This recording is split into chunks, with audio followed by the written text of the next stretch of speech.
Ramesh master మాట్లాడిన తర్వాత చెప్పాలి.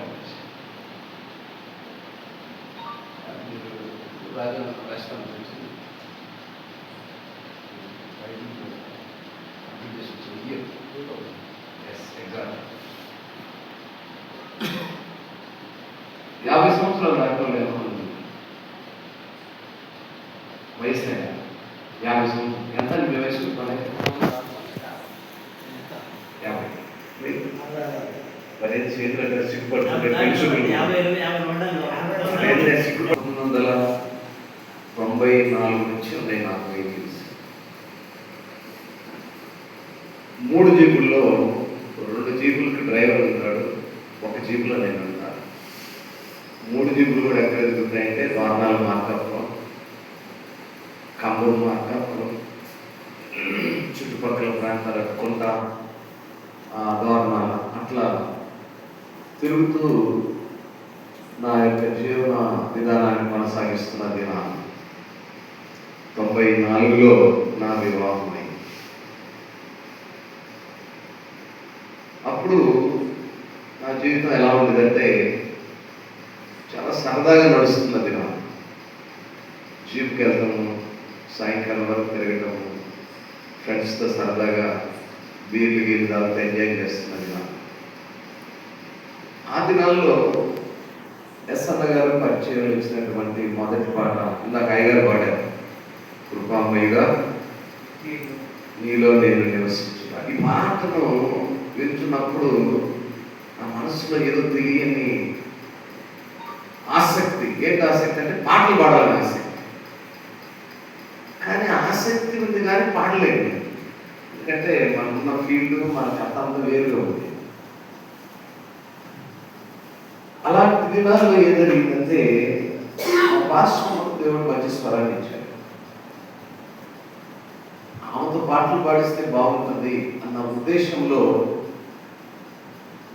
నా మనసులో కలిగినటువంటి విధానాన్ని బట్టి అప్పుడు నేను హోసన్న మందిరంలో బిలీవర్.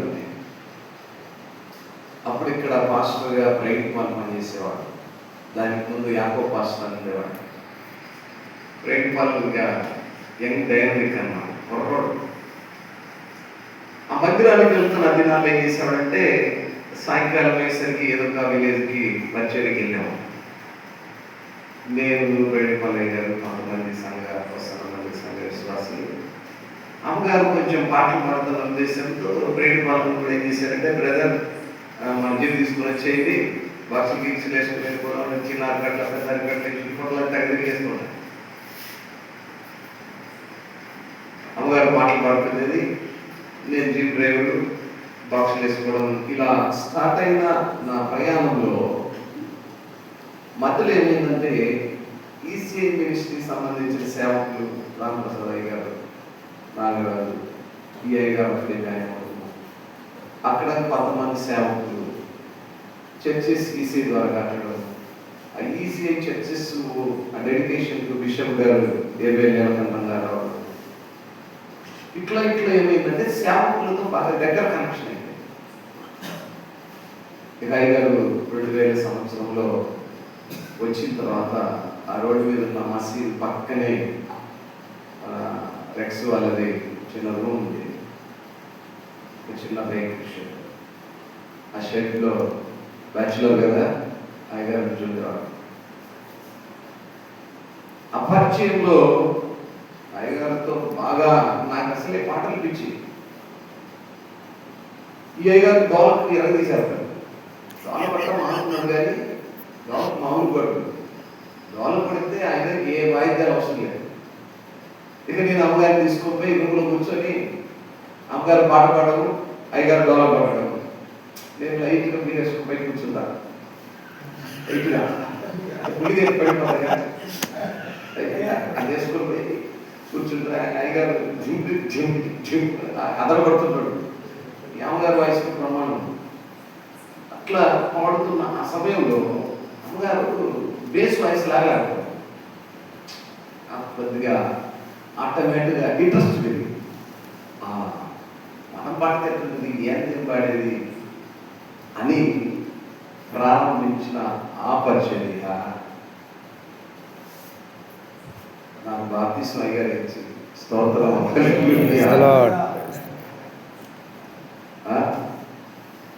ఇక్కడ మార్కపులోనే ఈ అయ్యగారు ఆంధ్రస్ పాస్టర్ అయ్యగారు కలిసి నాకు బాప్తిస్మం ఇచ్చారు.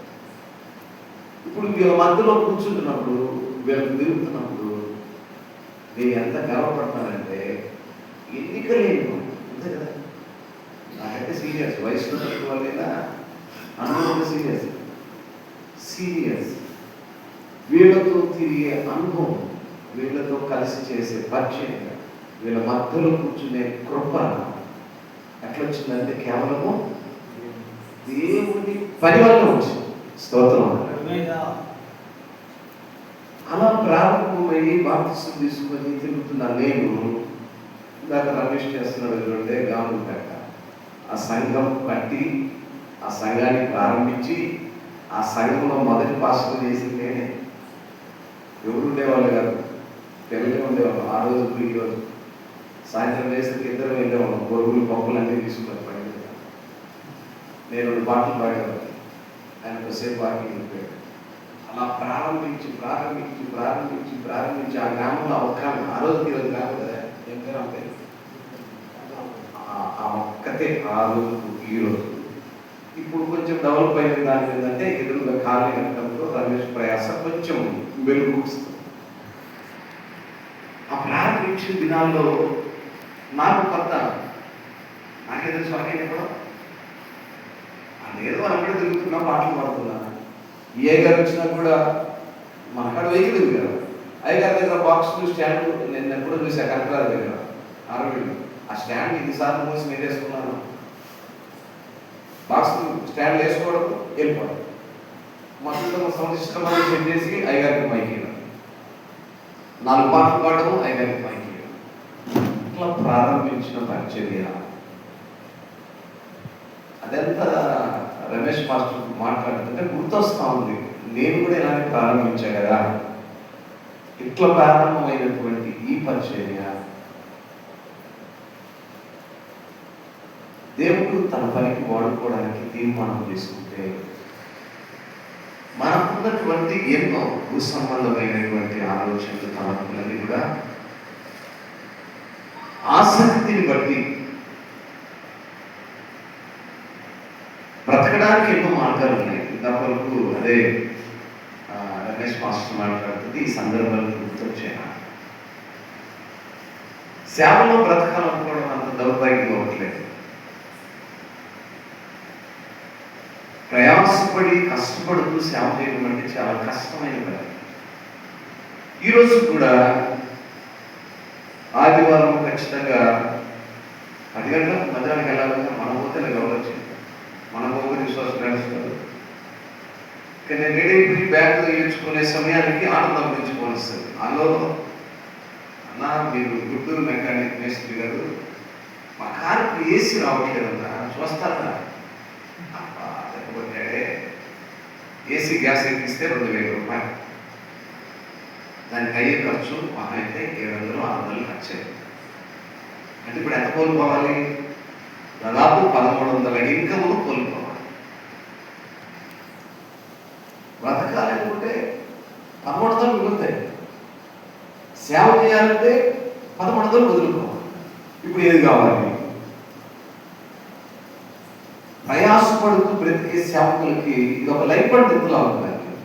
రమేష్ మాస్టర్ చెప్తుంటే నాకు గుర్తొచ్చి అందుకనే మాట్లాడాను. జీవనోపాధి కావాలి. ఈరోజు కూడా సంఘాల్లో మీరందరూ 10 సంఘాలు చేస్తున్నారు లేదా? ఈరోజు కూడా సంఘాల్లో 400-500 కానుకలు ఇచ్చేది. 500 దేనికి వస్తాయండి? ఈరోజు ఆదివారం మా సంఘానికి ఇవ్వాలంటే అమ్మగారు, నేను, టిఫిన్లు, తిండి, కాకనం, డీజిల్ ఏం లెక్కేసుకుంటే 500 రూపాయలు ఖర్చు అయితే కానీ మందిరానికి పోయారు. సొంతూరులో ఉండేవాళ్ళు అయితే పెద్ద ఇబ్బంది. మరి సంఘానికి పోతే వచ్చే కానుక ఎంత? మామూలు అయితే రూపాయి కానుక వేయదు. దానికి కూడా మేమే ఇట్లా డబ్బా ఒకటి పెట్టాం. ప్రారంభ దినాలు 2008 ఒక డబ్బా ఒకటి పెట్టి వచ్చే కాలం దీంట్లో ఎందుకు అప్పుడు 60 రూపాయలు 70 రూపాయలు 40 రూపాయలు 70 రూపాయలు కానీ కూడా మీరు వేసుకొని ఉంచుకోండి. అలవాటు అయిపోయిందా? రూపాయి పిల్ల కానీ చేయలేదు, తీసుకుంటలేదు. మరి ఎలా బ్రతకాలి? పని చేసుకోవాలి. పని ముఖ్యమా, సేవ ముఖ్యమా? బయట పని చేసుకొని బ్రతుకునే సేవకులకి ఎంత కష్టమైన పరిస్థితి అంటే సేవను విడిచిపెట్టలేదు. అందుకని మరి చేతిలో రూపాయి, పావులు, ₹100 ఉంటే మళ్ళీ ఇల్లు తిరిగి చేయగలిగేది, కుటుంబాన్ని పోషించుకోగలిగేది. అనగా కుటుంబాన్ని పోషించాలి. దేవుడు పోషిస్తాడు, కాకులను పోషించలేదా, ఏలేని పోషించాలి, ఏది కూడా ఏలే కాకానికి నమ్మలేదా. ఆ స్టోరీలు వేరు, దాని సబ్జెక్టు వేరు, ఆ జరిగిన కథ వేరు. ఈ రోజుల్లో 30 రోజులు ఉపవాసాలుండి ఆహారం లేక సేవ మీద కొట్టుకుని సేవ మీదే ఆధారపడి ఎక్కడ ఉన్నాం అక్కడే ఉన్న సేవకులు చాలా మంది ఉన్నారు. ఎవరయ్యా 100% ఆధారపడితే దీవించబడ్డారు అంటే వారి జ్ఞానాన్ని రాత్రనక పగలనక కష్టపడిన వాళ్ళకు మాత్రమే ఉంది అవకాశం. తప్ప చిన్న చిన్న సంఘాలు పనిచేసి ఏ సేవకుడు కూడా చేతి పని ఆధారం లేకుండా బ్రతకటం ఈ రోజుల్లో కష్టంగా ఉన్నటువంటి కాదు. ఎంతమంది మీరు చేతి పని మీద ఆధారపడుతున్నారు? మీలో మామూలుగా సేవ కాకుండా చేతులు లేదా ఎందుకంటే పెద్దాన్ని సిగ్గుపడలేదు. మంచి అంటే నేను కూడా తెలుసుకున్నాను. రమేష్ లేదు, రమేష్ పని చేయట్లేదు, సేవ మీద ఆధారపడి బ్రతుకుతుంది కాబట్టి రమేష్ పని చేస్తాం, మనం చెయ్యట్లేదు కదా.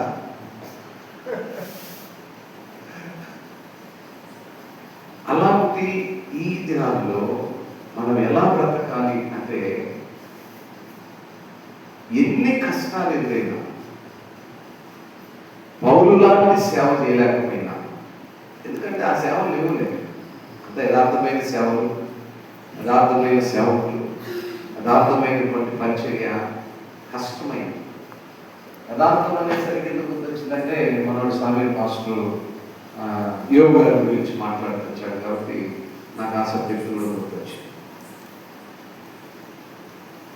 యథార్థత కొరకు బ్రతికే అట్లీస్ట్ ప్రయత్నం చేయాలి.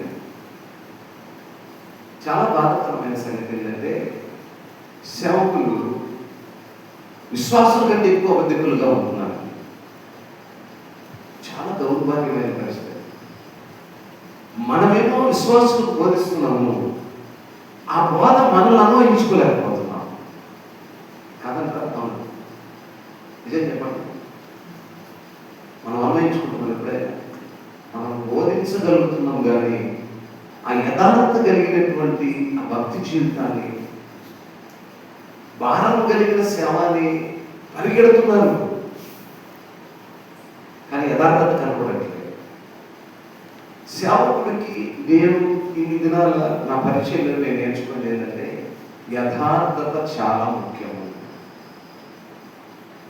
పర్సనల్ విట్నెస్ చాలా అవసరం.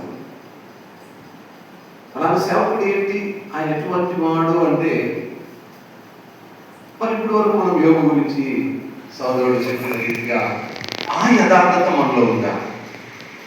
ఈరోజు మన గురించి కూడా మనతో ఉన్నటువంటి లేదా మన తోటి సేవకుడు కావచ్చు, మనం వెంబడిస్తున్న మన విశ్వాసం కావచ్చు. విశ్వాసులు ఖచ్చితంగా ఇంతమంది నాకు పౌలు గారు వీళ్ళు పరిచయం చేస్తున్నారు, ఏ విశ్వాసైన వాళ్ళ గురించి మాట్లాడుతున్నారు. ఈరోజు మన సంఘాల్లో మనం వాక్యం చెప్పి మైక్ పక్కన పెట్టకముందే విశ్వాసం మన గురించి చెప్తా ఉన్నారు. కారణం ఏంటి అంటే మన పర్సనల్ విట్నెస్ చాలా అవసరం. ఆయన మాట ఏంటి, ఆయన యథార్థవంతుడు లేదా, ఆయన ప్రవర్తన ఏంటి, ఆయన ఎలా ఉంటున్నాడు. ఎందుకంటే మనము సంఘ కాపరులుగా ఉంటున్నప్పుడు సంఘాల్లో మన యథార్థతను కాపాడుకోవడం చాలా అవసరం. మేము ఎప్పుడు దయగారు నేను అనుకుంటూనే ఉంటాం, ఎందుకంటే బాగా ఒక ఫ్యామిలీ మెంబర్గా, ఒక ఫ్రెండ్గా, సేవకులుగా మాకు కలిగినటువంటి దాదాపు ఈ 26-27 సంవత్సరాల స్నేహంలో అన్నిటినీ రుచి చూసిన వాళ్ళు. ఈ పరిచర్య ప్రారంభించిన తర్వాత మీ సంఘాలన్నింటినీ కలుస్తున్నప్పుడు మీ యొక్క ప్రతి మాస్టర్ యొక్క వ్యక్తిగత పరిచర్య, మీకున్నటువంటి additional communications or any personal ministry, other ministry, వీటన్నిటిని చూస్తున్నప్పుడు మేము అనుకున్నాము, మనకంటే ఇప్పుడు అన్ని రంగాల్లో బలవంతులే, అన్ని రంగాల్లో ఆరితేరినటువంటి వారే అనేటువంటి ఒక విధానము మేము విషయం చేసుకున్నాం. ఎందుకు ఈ విషయాన్ని జ్ఞాపకం చేస్తున్నానంటే, మాస్టర్ గారు ఇందాక వీడియో కాల్ కనకరాజ్ మాస్టర్ గారు ఆన్ చేసినప్పుడు ఒక మాట చెప్పాడు, ఈ రాత్రి మీరు ఉరుకులెత్తి మేము ఆడ సువార్త చేస్తున్నాం, ఏడ సువార్త చేస్తున్నాం, మా సంగతి నీకు తెలియదే కానీ మీరు చేస్తున్నారు కదా, ఆ పరిచయ సంగతి ఎందుకు ఈ రాత్రి తేలుతా మీరు రాండి అన్నాడు. గుర్తుందా? వీడియో కాల్ ఎంతమంది లెవెల్లోకి వచ్చిందో అంటే అర్థమైంది. ఎవరు ఫోన్ చేసినా మనం చెప్పే మాట, టైగారు మా సంఘంలో ఆకులుతుంది, ఆమె ఊక పెట్టాలి, ఏమన్నా లేవాలి, అంత బిజీ మేము అని మనం చెప్తున్నాం. ఎందుకంటే ఏదో కారణం దొమ్మ పడాలని ముందు మనం తెలిసి, అయినా కాకపోయినా ముందు దొంగ పడాలని ఆలోచన ఒకటి ఉంటుంది. కానీ ఏం వార్తం లేదు. ఆయన ముందే జగవేదినోడు కనుక ఈ రాత్రి కనపడని వాళ్ళు ఇక ఎప్పుడు కనపడాల్సిన పని లేదని చెప్పేసి,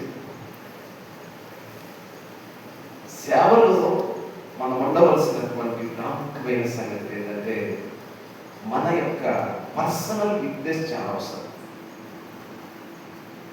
మన సొంత సాక్ష్యం అనేది లేకుండా మనం చేసే పరిచయం, మనం చేసేటువంటి బోధ, మనం చేసేటువంటి ఎంత ఉరికి నువ్వు 32 సంఘాలు కాసినా పర్సనల్ విట్నెస్ లేకుండా మనం చేసే పరిచర్య ముందుకు రాదు.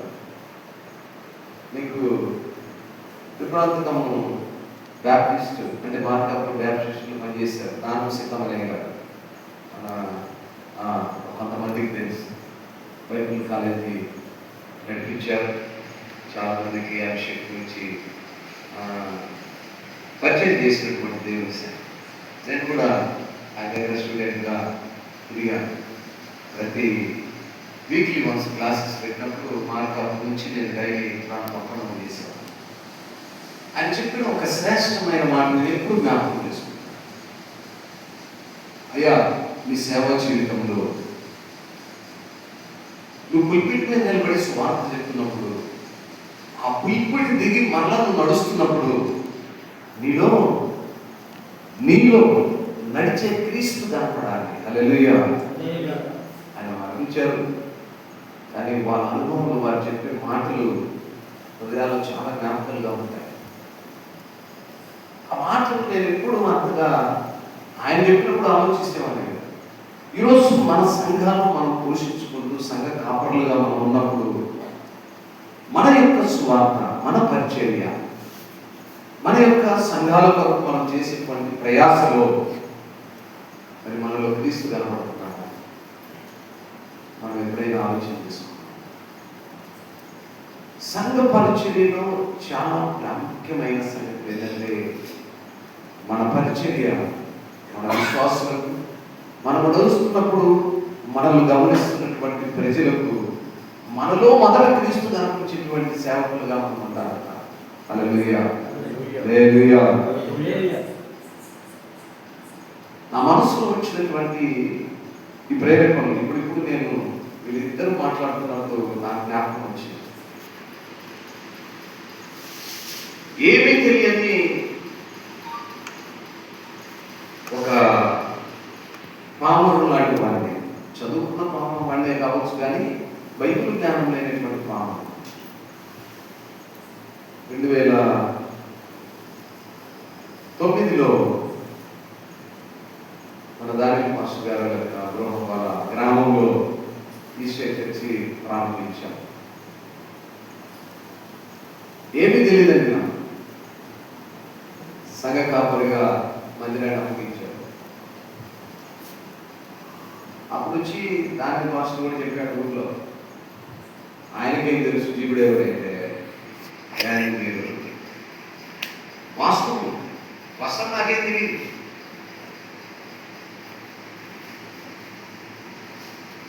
అప్పుడు వచ్చినటువంటి పట్టుదల ఏంటంటే, ఈసీ మినిస్ట్రీ వాళ్ళు నన్ను సేవకుని ఎంచుకున్నారు, నన్ను పెట్టేశారు, నాకేం పరిచయం అనుభవం లేదు, ఎలా? కేవలం అయ్యగారు బాప్తిస్మం ఇచ్చారు, సేవకులు కూడా తిరుగుతూ ఉన్నాను, ఏదో పాటలు పాడాలి అనేటువంటి తపనతో ఎస్ఎన్ గారి పాటలు పిచ్చి తెగబాడుతూ ఉండేవాడిని. సంఘం అప్పుడు ఇచ్చేసాను, సంఘాన్ని నడిపాను. ఎలా నడిపాలో తెలియదు, ఎలా వాక్యం తయారు చేసుకోవాలో తెలియదు, ఎలా చెప్పాలో తెలియదు. ఒకరోజు గ్రామంలో మీటింగ్స్ ప్రారంభించారు. నాకే తెలియదుగా. మాకు ఏరియా డైరెక్టర్గా కిన్నెర రామప్రసాదయ్య గారు ఉంటారు. ఆయన మైండ్ సెట్ ఎట్లాంటంటే, మనసు బాగుంటే నువ్వు అడగొచ్చో, నేను ఎక్కడ కూర్చోవాలంటే నీ కాలు కూడా పట్టుకుంటాను. ఆ మనిషికి ఏదైనా మనం మాట్లాడేటప్పుడు సూది గుచ్చుకుందనుకోండి, ఇక ఆ ప్రాంతంలో ఉంటాడు, ఎటు వెళ్ళిపోతుంది తెలియదు, బుల్లెట్ కూడా దొరకడు చూసారు. ఆ టైం మొట్టమొదటి సంవత్సరము ప్రతిష్ట పండుగలు జరుగుతున్నాయి. ఆయనేమో చేశాను, ఇంకా ఆయనే నమ్ముకొని ఉన్నా నేను. ఆయన చూసుకుంటాడు, ప్రసంగం నాకేం పని, మనం వరకు పాస్టర్ అంటే అతరా పాస్టర్ ఎక్కడ గుచ్చుకుందో ఆయన మొత్తానికి సూది గుచ్చుకుంది. అడ్రస్ వాక్యం చెప్పాలా, మనం ఏమి ఏలుముద్ర ఏంది ఇంకా నా పరిస్థితి. అప్పుడు తీర్మానం తీసుకున్నాను, సేవ అంటే పేరు మాస్టర్గా ఉండడం కాదు, చదవాలి, నేర్చుకోవాలి, లోతులు తెలుసుకోవాలి, వెంబడించాలి, సేవకుల యొక్క పనేంటి అని అప్పుడు చేసుకున్న తీర్మానం బైబిల్ కాలేజీలో చేరడం, థియాలజికల్ సర్టిఫికేట్స్, థియాలజికల్ నాలెడ్జ్, అసలు థియాలజికల్ అంటే ఏంటి, ఎలా మనం ముందుకు వెళ్ళాలని, ఇవన్నీ ఎందుకు తెలియజేస్తున్నానంటే, నా అనుభవంలో ఒక సేవకుడిగా ఈరోజు మీ ముందు నిలబడడానికి నేను చేసినటువంటి లేదా నన్ను నడిపించినటువంటి దేవుడు ఎన్ని మలుపుల్లో తిప్పుకుంటూ వచ్చాడో వాళ్ళు మాట్లాడుతుంటే నాకు అవన్నీ చెప్పాలనిపించింది. ఇంతవరకు ఎక్కడ చెప్పలేదు. ఈ 25 సంవత్సరాల ఈ పరిచయ అనుభవంలో ఎక్కడ నా గురించిన సాక్ష్యం నేను చెప్పలేదు, చెప్పాల్సిన అవసరం కూడా రాలేదు. ఎందుకు ఈరోజు చెప్పాల్సిన అవసరం వచ్చింది అని కూడా అనుకుంటే, వారిద్దరూ మాట్లాడుతున్నప్పుడు ఒక ఆయన యోగుల యొక్క యథార్థతను, భక్తిని తీసుకొచ్చాడు. మరొక ఆయన తన పరిచయం ప్రారంభించిన ఆ పరిచర్యలో ఉన్నటువంటి ఈ ప్రారంభ దినాలలో ఆ లోటు మాటలను తీసుకొచ్చి, నిజంగా రమేష్ చాలా ప్రయాసపడుతున్నాడు. సంఘం కట్టాలి, సేవ చేయాలి, జీవనోపాధి కొనసాగాలి. చాలా కష్టమైన పరిస్థితుల్లో సేవకు ఈరోజు వస్తున్నాడు. ఒక మాట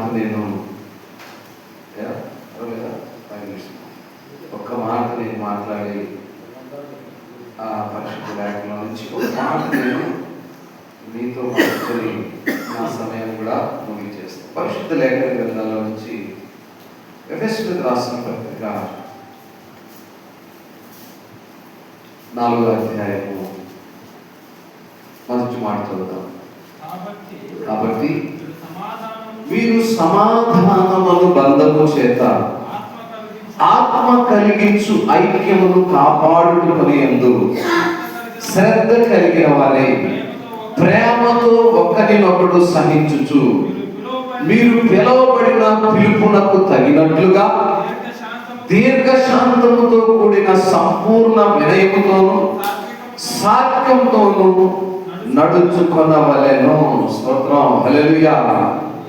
ఈరోజు ఏ ఉద్దేశంతో, ఏ తీర్మానంతో మరి యోగ్దాన పాస్టర్లు మనం ఒక టీముగా తయారు చేశాడో, ఈ టీంలో ఉన్న మనము యోగానంద పాస్టర్ గారి యొక్క పిలుపునకు మనము లోబడి వచ్చిన వారుగా ఉన్నాం.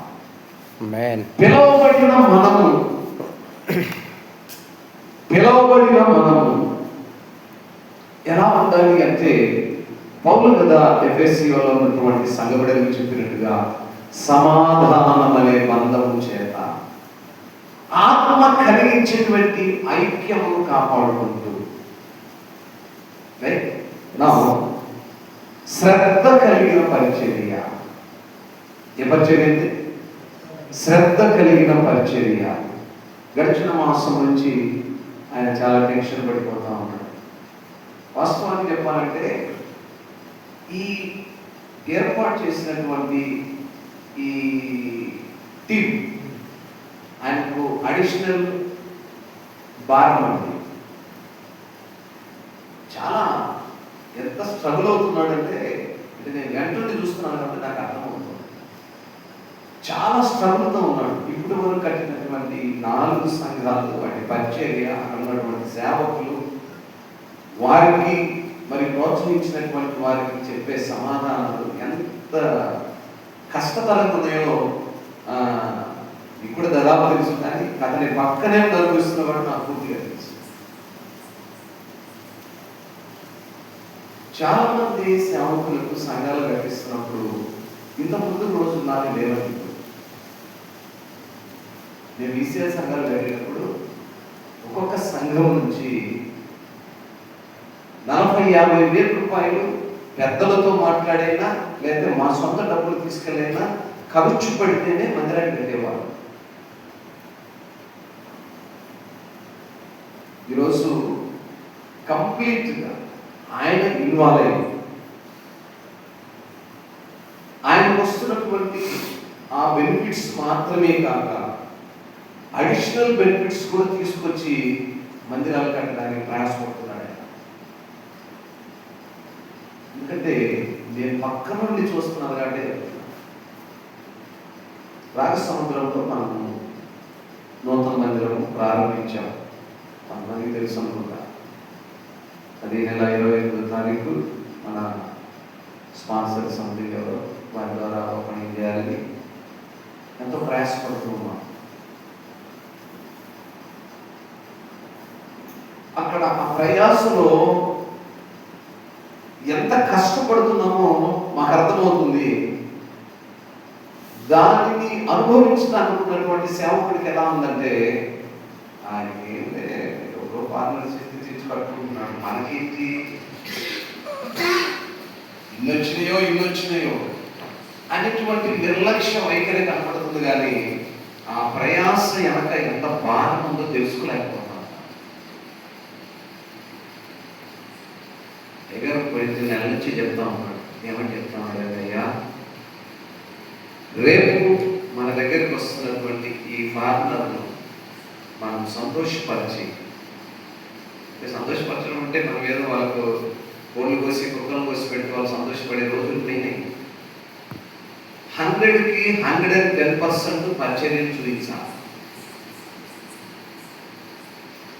దీని కొరకు మీరు ఎంతగా ప్రయాస కలిగి శ్రద్ధ కలిగి మీరు ఉంటారో దాన్ని బట్టి మనకు ఒక లైఫ్ టర్న్ ఉంటుంది అని ఆయన ప్రయాసపడుతూ ఉన్నాడు. ఎందుకు నేను ఈ మాటలు ఆయన కంటే ముందుగా జ్ఞాపకం చేస్తున్నానంటే, మనం చదవబట్టి ఈ మాటలు అంటాడు, శ్రద్ధ కలిగిన వారై ఒకరితో ఒకరు ప్రేమను సహించిన వారుగా ఉన్నారు. మన ఈ పరిచర్య శ్రద్ధతో చేసేదిగా ఉండాలి.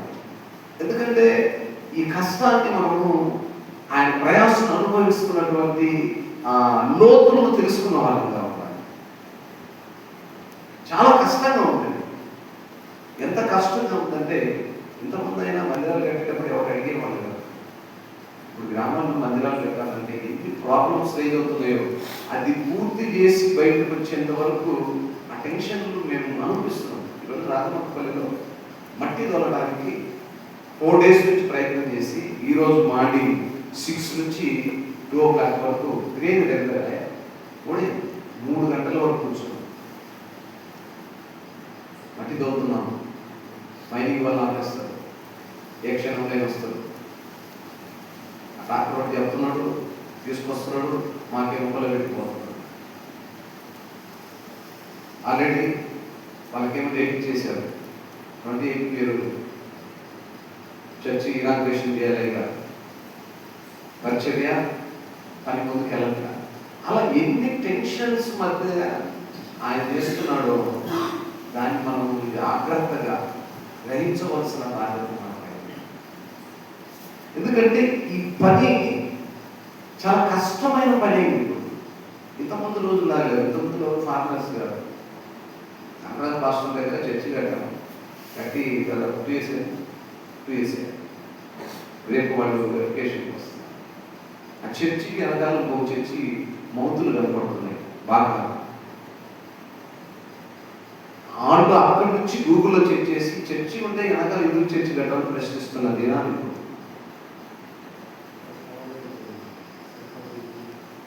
ఎందుకు ఇవన్నీ కూడా మీరు చెప్పాల్సి వస్తుందంటే ఆయన అంతరంగంలో ఉన్న బాధను మీరు కూడా తెలుసుకోవాలి. నూతనముగా చర్చిలు కట్టి అప్పగించిన సేవకులందరూ కూడా దయచేసి శ్రద్ధగా ఉంటుంది. ఈ నెలలో చాలా విలువైన సమయం. మీ మందిరాలు శుభ్రంగా పెట్టుకోండి. ఎందుకంటే కొత్తగా కట్టిన వాళ్ళు వచ్చినప్పుడు ఆ మందిరాలను చూసి, ఆ పరిచర్యను చూసి, ఉన్నటువంటి విశ్వాసులను చూసి వాళ్ళు మనకు సహకరించే విధానము మనకు ఆశీర్వాదకరంగా ఉండబోతుంది. స్తోత్రం, హల్లెలూయా. ఆయన ఎప్పుడైతే ఆశీర్వాదకరంగా ఉంటాడో మనం అంతకంటే ఎక్కువ ఉంటాం. ఆయన అంతరంగము చాలా మంది తెలియదు, నాకు తెలుసు. చాలా తక్కువ చెప్తాడు, చాలా ఎక్కువ చేస్తాడు. నువ్వు అడిగినప్పుడు ఏం లేదా ఆలోచన చేస్తూ ఉంటాడు, ఎట్లా చేయాలి.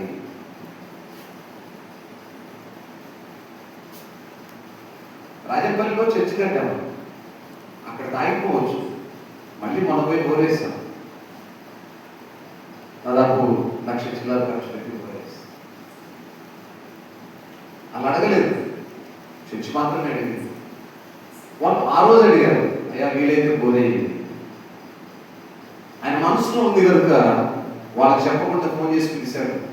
నాకు ఫోన్ చేశాడు, అయ్యా మనం రాజంపల్లి ఏం లేదు వాళ్ళకి బోరేయాలి. వెళ్ళి పాయింట్ పెట్టాము, ప్రార్థన చేసాము. దేవుని కృపలో 120 అడుగులకే నీళ్ళు పడ్డాయి. స్తోత్రం. అట్లా ఆయన చేసే పరిచర్యను అంతకుముందు ఉన్నది లేదు. అంతకుముందు ఆయన పర్సన్, ఇప్పుడు టీం వర్క్ జరుగుతుంది. టీంలో ఉన్న మనం అందరం ఎలా ఉండాలంటే శ్రద్ధ కలిగిన పరిచయం చేయాలి. మనం ఎంత శ్రద్ధగా ఈ పరిచర్యను ముందు తీసుకెళ్తామో అంతగా దీవించబడి ఆశీర్వదించబడినటువంటి పరిస్థితులు ఉన్నాయి. కాబట్టి అందరూ కూడా దేవుడు పౌలు ఇక్కడ చెప్పిన మాట ఏంటంటే మీరు పిలువబడిన పిలుపుకు తగినట్లుగా అంటే దేవుడు మనల్ని పిలిచాడు. తద్వారా మరి యోగ్యంగా కనిపించినటువంటి ఆ పిలుపుని బట్టి మనందరం ఒక టీంగా ఏర్పరచబడ్డాం. ఈ టీం అంతా చూస్తున్నప్పుడు నేను అడిగేవాడిని కదయ్యా, ఆ కోసమని ఈ కోసమని ఎట్లా పట్టుకొచ్చిన అందరినీ అంటే కనకరాజ ఫస్ట్ డైరెక్షన్లో జరిగింది. చాలా సంతోషం, మంచిది, బాగా ఉంది. అయితే ఆయనకు సహకరించేవాళ్ళు అన్ని విషయాల్లో ఒక మాట చెప్తే ఆయనకున్న మనసు ఒకటే, రేపు అలాంటి పని చేయాలంటే ఈ రోజు కంప్లీట్ చేయాలి. రేపు అని మనకు చెప్పాడంటే ఈ రోజు మనం కంప్లీట్ చేసినట్టు వెరీ హ్యాపీ. చాలా శ్రద్ధ కలిగి ముందుకెళ్తాడు ఏదైనా ఒక బాధ్యత తీసుకుంటే. అటువంటి బాధ్యత కలిగినటువంటి సేవకులుగా మనం ఉంటే ఆయన మన ముందుకు తీసుకెళ్ళగలిగితే, ముందే చెప్పాను, ఆయన కంటే మనమే ఎక్కువ ఆశీర్వదించబడతాం. కాబట్టి దేవుడు ఆ రీతిగా యోధానం గారితో నాకు ఇచ్చిన పరిచర్య, స్నేహము, ఇంకా చాలా ఉన్నాయి. ఇంకా ఇంకా 20 సంవత్సరాల ప్రయాణం అంటే ఇంకా అర్థం చేసుకోండి, ఎన్ని ఒడిదుడుకులను భరిస్తూ కష్ట సుఖాలను అనుభవిస్తూ ప్రేమలో, సంతోషంలో, ఐక్యతలో, ఆనందంలో, అన్నిటిలో ముందుకెళ్ళడానికి దేవుడు ఇచ్చిన సహవాసం. నేనైతే లోకంలో ఉన్నటువంటి వ్యక్తిని, అప్పుడు ఆయన పెళ్లి కదా, ఆయన అమరస్తుడు. నాకు పెళ్ళైనా లోకంలో ఉన్న వ్యక్తిని. అప్పటి నుంచి ప్రారంభమైనటువంటి ఆ స్నేహం, ఈ కుటుంబంతో ఇంకా నాకు పాస్టర్ గారు, అమ్మగారు నన్ను ఎంతో ప్రేమిస్తూ ఉంటారు. నేను ఒక పూట ఇంటికి కాకపోతే ప్రసాద్ ఎందుకు అని చెప్తాను అని చూడాలని చనిపోయింది ఇల్లు పక్కన. ఆయనకంటే ఎక్కువ ప్రేమిస్తుంది. అంత ప్రేమ కలిగినటువంటి ఆ సహవాసంలో నిజంగా అనుకోని రీతిగా ఈ టీంలో నన్ను కూడా చేర్చుకున్నందుకు నేనైతే ఎంతో గర్వపడుతున్నాను. మీ అందరి పరిచయం చూసినాక అసలైతే మేమిద్దరికి మాకేం అర్థం కాలేదు. మీ పరిచయం చూసి ఎంతో చక్కగా విస్తరించబడి బహు సంఘాలు కలిగి ప్రయాసపడుతున్నటువంటి పరిచయం. మనం ఇప్పుడు ప్రారంభమయ్యాం, చిన్నపిల్లలాగా ప్రారంభమైన మన పరిచయం. మరి మనం ఒక పెద్ద వృక్షంగా విస్తరించబడాలంటే ఆయన మాటకు, ఆయన యొక్క ఆలోచనకు మనము శ్రద్ధతో సహకరించే వారుగా ఉంటే ముందుకెళ్ళగలుగుతాం. కాబట్టి రాత్రికాల సమయంలో ఈ ఉపవాస కూడికలాగా అనిపించట్లా, ఈ సేవకుల సదస్సు లాగా ఉంది. సేవకులమైన మనమే మాట్లాడుకుంటున్నాం. కాబట్టి అన్ని విషయాల్లో శ్రద్ధ, భక్తి వేరు, శ్రద్ధ వేరు. ఇందాక సోదరుడు సమయంగా భక్తి ఏం చేస్తుందంటే దేవుడితో మనము అనుసంధానం చేస్తాం. శ్రద్ధ ఏం చేస్తుందంటే దానికి మరి కొంచెము. కాబట్టి ఆ శ్రద్ధ కలిగినటువంటి సేవకులుగా మరి అయ్యగారు మనం వెంబడిస్తే మనకు వచ్చేటువంటి ఆశీర్వాదం. ఏమంటే బండ్లు కొరకు ఎంత ప్రయాసపడుతున్నారు. అందరికీ బండ్లు ఇవ్వాలి, అందరికీ సంఘాలు కట్టాలి. ఆయనకు ఉన్నటువంటి గోల్స్ ఎలాంటిదంటే పెద్ద మందం తీసుకొచ్చి ఏదో చేయాలని లేదు, చిన్న మందకు ఏ పొదువు లేకుండా చేయాలని తప్పని కలిగి వాడు స్తోత్రం. కాబట్టి మరి అటువంటి నాయకుడికి దేవుడు మనకి ఇచ్చాడు. ఆయన వెంబడిస్తూ ఆ పరిచర్యలు ప్రోత్సహిస్తూ శ్రద్ధ కలిగి మరి ఈ నెలలో మనం ముందున్నటువంటి ఇది ఒక పరుగు పందెం లాంటిది, ఒక ఛాలెంజ్ లాంటిది. దీంట్లో మనం ఎంత శ్రద్ధగా ముందుకెళ్తే ముందున్న దినాలను అంత ఆశీర్వదకరంగా ఉంటాం. మరి ఈ సమయంలో మీతో ఇలా పంచుకోవడానికి సమయం ఇచ్చిన దేవదాసులకు, మరి నా మాటలు ప్రేమతో ఆలోచించిన తోటి సేవకులకు ప్రభు పేరుగా వందనాలు చెల్లిస్తూ ఈ నా మాటలు ముగిస్తున్నాను. దేవుడి మాటలు దీవించి ఆశీర్వదించుగాక. ఆమేన్.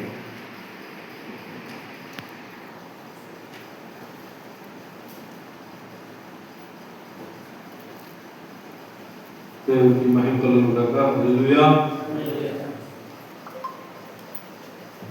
దేవదాసులు ప్రసాద్ గారు దేవుడు వారి మనసులో వచ్చినటువంటి అనేక విషయాలను వారు హృదయపూర్వకంగా అందరితో పంచుకోవడానికి దేవుడు అవకాశం కల్పించాడు. మీ అందరూ నిద్ర వస్తున్నాను కానీ నాకు సంతోషంలో నిద్ర రావాలి. నాకు సంతోషిస్తున్నాను. ఎందుకు చూసినా 100% ప్రజెంట్ 2 సంవత్సరాల కాలంలో సేవకులు మీటింగ్ పెడితే ఖచ్చితంగా ఆప్షన్ కాకుండా ఎవరు లేదు. ఈరోజు 100% ప్రజెంట్ పెట్టి అందరికీ. కాబట్టి పగలు సేవకులు కూడా నైట్